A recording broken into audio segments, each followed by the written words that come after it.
Evet, yine güzel bir günden Ödemiş'ten herkese merhabalar ve kanalıma hoş geldiniz. Ben emekli resim iş öğretmeni Hatice Taşkoyan. Bugün de harika bir geri dönüşüm projesiyle karşınızdayım. Gördüğünüz bu polyesterden bal kabağını bir züccaciyeden 100 TL'ye satın aldım. Ama bundan güzellerini bir sepet dolusu geri dönüşüm projesi olarak sizler için tasarladım. Hem de evdeki eskiyen penye ve atletlerden yaptığım bu minyatür sevimli bal kabaklarını her nedense bal kabaklarını ben çok severim. Muhakkak bir iki tane görsellik açısından mutfağımda bulundururum. Hem tatlılarda hem de çorbalarda da ayrıca kullanırım. Bu sevimli minyatür boy boy bal kabaklarını da gelin eskiyen atlet penyelerden yapalım. Bu fikir daha önce kanalımda yapımını paylaştığım sarımsaklardan çıktı. Bunları şeffaf poşetlerden çalışmıştım. Bunların da yapımını açıklamalar kısmında linkini bırakıyorum. Bunlar da harika oldu. Ama bu bal kabaklarını biz kullanmadığımız eski yastık içi silikon elyaflardan, yine pazar poşeti olabilir. Genellikle eskiyen penye kumaşları tercih edelim. Şeffaf poşet yerine silikon tabancası, mezura, makas, çarşaf iğnesi, laylon masır gerekli. Boyamak için yassı fırçalar, ahşap boyalar, yine beyaz ahşap tutkal, selpak ve poşetler gerekli projemiz için. Muhakkak şeffaf poşet de olabilir ama esnek atlet, penyeler bu şekilde kullanabiliriz. Sarımsakları atıl durumdaki şeffaf pazar poşetlerinden çalışmıştım. Ama bal kabaklarını daha dayanıklı, sağlam olsun diye bu şekilde penyelerden, atletlerden çalışabiliriz. Esnek kumaşlar olması gerekir. Ölçülerini de büyük, orta, küçük olarak gözlemlediğiniz şekildeki ölçülerde kesebilirsiniz. Ve içerisine elyaf olarak da küçük için 10 gram, orta boy için 15, büyük için de 25 gram olarak ölçü verdim. Ve orta boy bal kabağını gelin hep birlikte çalışalım. 20'ye 20 santim kestiğim penyenin içerisine 15 gram elyaf silikon yerleştirdikten sonra önce 4 köşesini toparladım. Daha sonra diğer köşelerini toparlayarak ortasından bastırıp bütün kenarları kontrol ederek elimin içerisinde, sol elimin içerisinde toparlayıp sağ elim ile de şekillendirdim ve güzelce laylon masır ile tek katlı olarak 6-7 kez etrafında dolayıp sıkıca bağladıktan sonra çift katlı yapmayalım, tek katlı dolayalım, daha kolay bağlanmakta ve 5-6 tane de düğüm yapalım. Elimizde şekil verelim.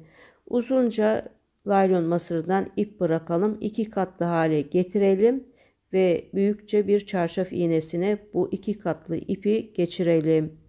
Uç kısmını da tekrar etrafında doladığımız yerde dolayarak düğüm yapalım. 2 katlı hale getirmiş oluyoruz ipimizi. Şekil verirken 2 katlı ama etrafında düğüm yaparken tek katlı kullandım. 1 santim kestim fazlalıkları ve sarımsak biçimindeki gibi balkabağı yapımına başlayalım. 2 katlı ipi ön tarafa getirip ortasını bulup arkadan çıkarıp sıkıştırıyorum.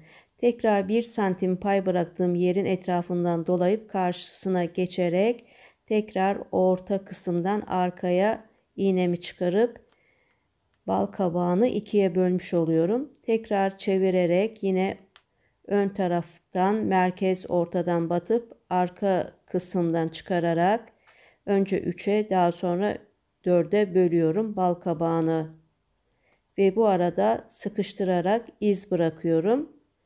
Tıpkı sarımsak yapımındaki gibi ve daha sonra 1 santim pay bıraktığım yerin etrafında dolayarak tekrar her dilimi ikiye ayırıyorum ve 8 dilim yapıyorum. Bu şekilde hafif ipi gerdirerek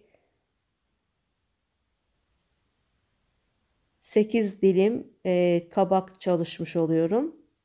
Ve en son arkasından iğnemi çıkarıp sol elimle sıkıştırıp şekil verdikten sonra 5-6 kez o 1 santim pay bıraktığım yerden iğnemi geçirip en son düğüm yapıyorum ve sabitliyorum. O arkadaki 1 santimlik pay yerine ne kadar sabitlerseniz bal kabağımız da o kadar sağlam olur. Tabii ki ben hemen küçük, orta, büyük boy çalıştım. Bu halleriyle bile çok sevimli oldular. Tabii ki hızımı alamayıp birçok bal kabakları çalıştım sevdiklerime hediye vermek üzere. Şimdi sapını nasıl yapalım kısmına geldi. Bunları da penye kumaşlardan yaptım. Tabii ki çevremizde hemen dal ya da buna benzer şey bulamayabiliriz ve ölçüleri büyük için 25'e 6, orta için 20'ye 5, küçük için de 15'e 4 santim şeritler kestim. Uç kısımlarını biraz ikiye katlayıp incelttim.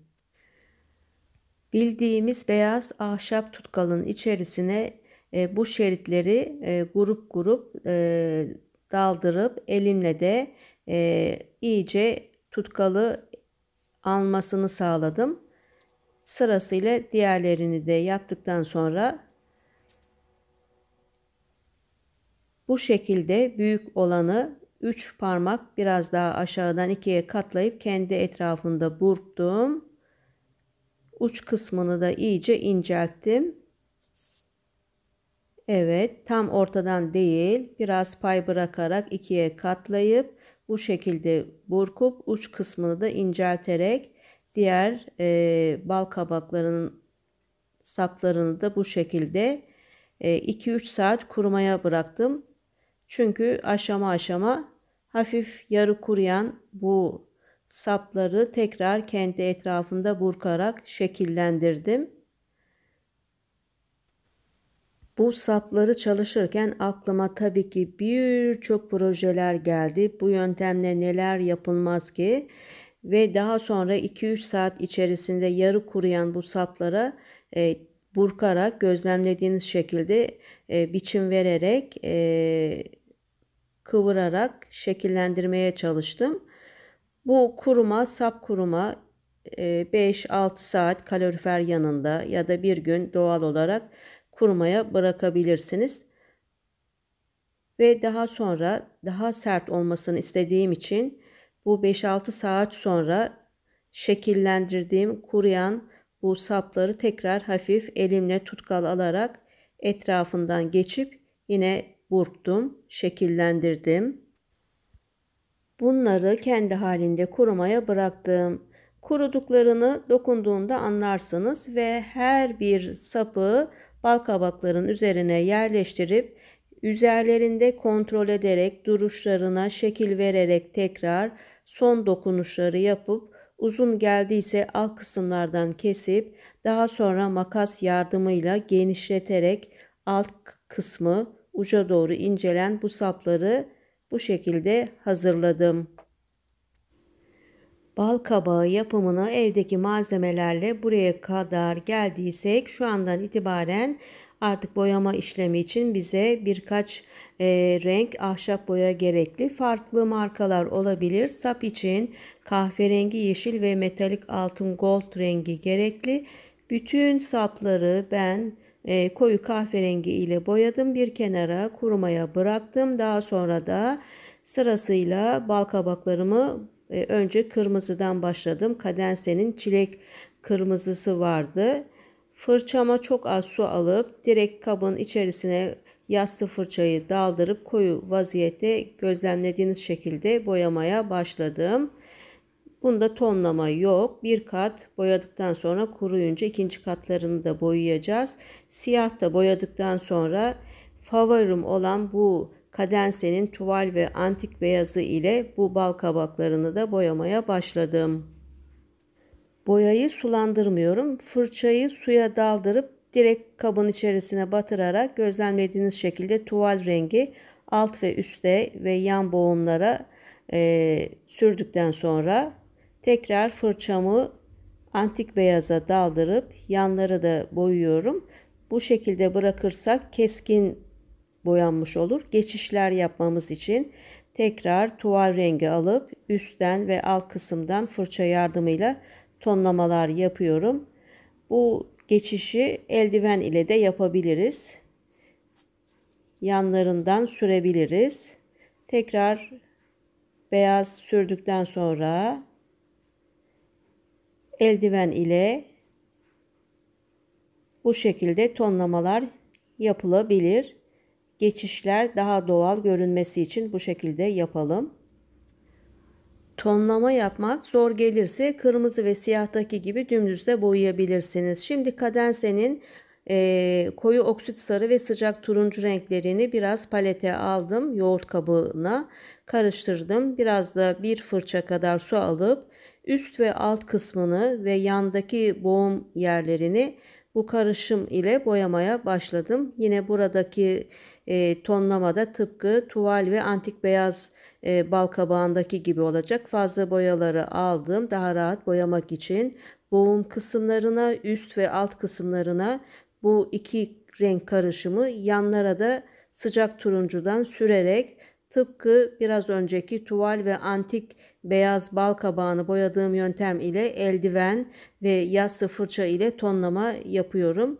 Keskin olarak bırakırsanız kuruyunca renkler koyulaşacağından düzgün durmaz. Bu geçişleri yassı fırça ve eldiven ile yapalım. Tamamını hazırladıklarımı boyadım. Kuruyan sapları, kahverengi sapları da önce yeşil, daha sonra metalik renklerle eskitme yapacağız.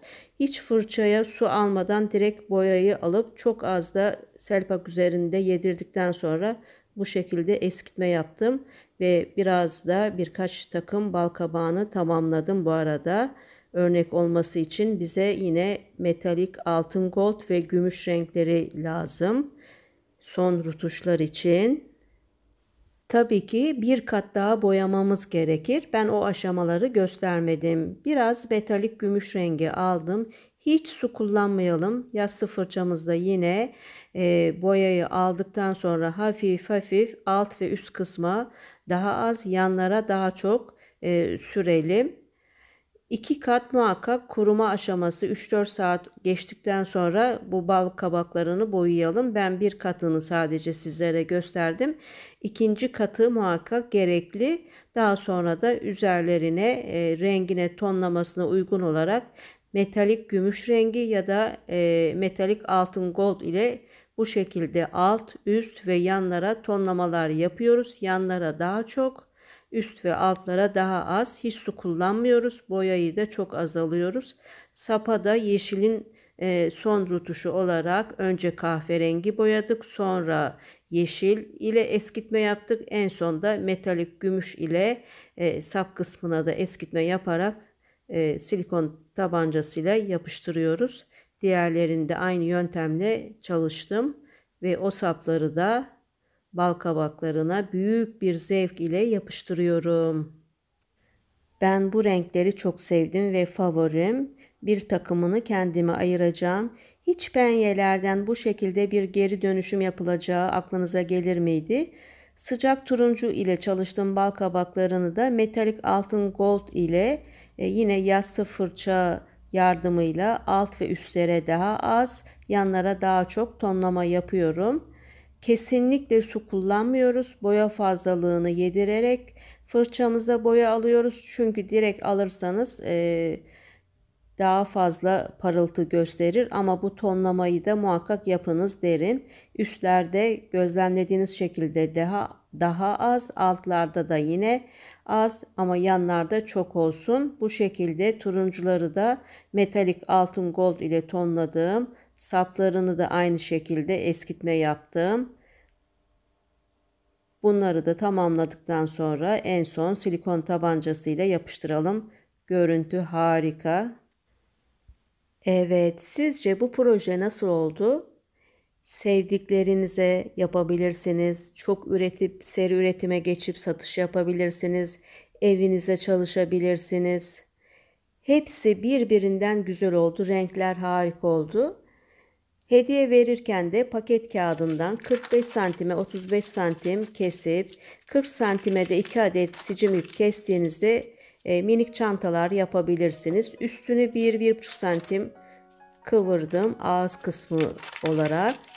Yine ikiye katladım. Yandan da 1-1,5 santim üstüne bindirerek yan kısmı da yapıştırdım. Alttan da 1-1,5 santim katlayıp bu şekilde küçük kolaycacık bir çanta yaptım. Nazar boncuğu, sicimlere de düğüm atıp onları da yapıştırdıktan sonra çantam da hazır. Satın alsanız gerçekten bu kadar güzel olamaz. Ben çok beğendim. Yapımını daha önce kanalımda paylaştığım, bahçemde yetiştirdiğim lif kabakları var. Linkini açıklamalar kısmında bırakıyorum. Bulaşık yıkarken onları kullanıyorum. Banyoda da bu hediye paketinin içerisine bunlardan da birer tane ilave edeceğim. Ve sevdiklerim için süper hediye bir paket oldu. Evet, bugün sizlere bu birbirinden güzel eskiyen penyelerden, atletlerden bu bal kabaklarının yapımını anlatmaya çalıştım. Umarım sizler için faydalı olmuştur. Umarım bu videoyu beğenmişsinizdir. Şimdilik İzmir Ödemiş'ten başka projelerde buluşmak üzere. Hoşça kalınız, sevgiyle kalınız, sağlıkla kalınız diyorum ama asla hobisiz kalmayınız diyorum.